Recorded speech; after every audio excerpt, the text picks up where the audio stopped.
Someone should make a law about never having to work with people who once changed your diapers. And your father's diapers, shudder, and went out carousing and maybe more with your grandfather, which is something I don't want to think about, thank you very much. In fact, just the thought of Aunt Vivian and Grandpa exploring their wild sides together, their words, not mine, makes me blush fiery red. Aunt Vivian's eyes narrow on my face. "What's wrong with you?" she demands.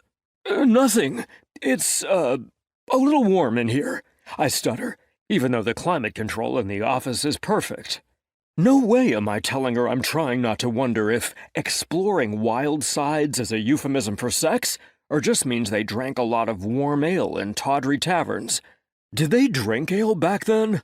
When did people drink mead?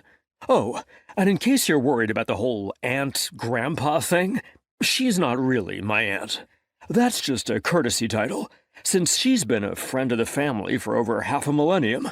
Considering the number of us who call her aunt, she must have been very wild when she was young and explored it with a lot of people. Something else to haunt my thoughts. "Not that warm." She eyes me for a moment longer. "Well, this will get you out in the fresh air anyway. It's snowing out there, so make sure you wear a coat."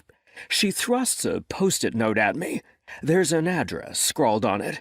"I'll send the full parameters through the system." Her glare this time is thankfully aimed at her computer, not me. "But you should get going now."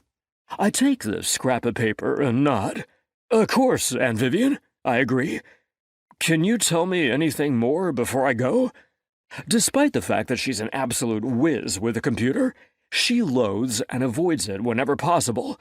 It's quicker for me to ask for details now than to wait for her to allocate the job notes in the system. Her expression softens. "A young incubus. The demon who called it in said she just moved into a new house, and her neighbor came to welcome her, bleeding enthrallment all over the place, seemingly without knowing it. He never said a word to make her think he was aware of the community, so she thought she'd best report it." Thanks, Aunt Vivian. I scan the address. It's not too far away, and my GPS will give more precise directions. I'll call with an update, if necessary. She's already turning away, and I take it as a dismissal and grab my things, ready to go save someone who probably doesn't know they're at risk. I love my job. The community of species government is responsible for all higher intelligence species, except humans, who mostly don't know about us. We like it that way. But demons, vampires, incubi and succubi, sorcerers and shifters all fall within the purview of CSG.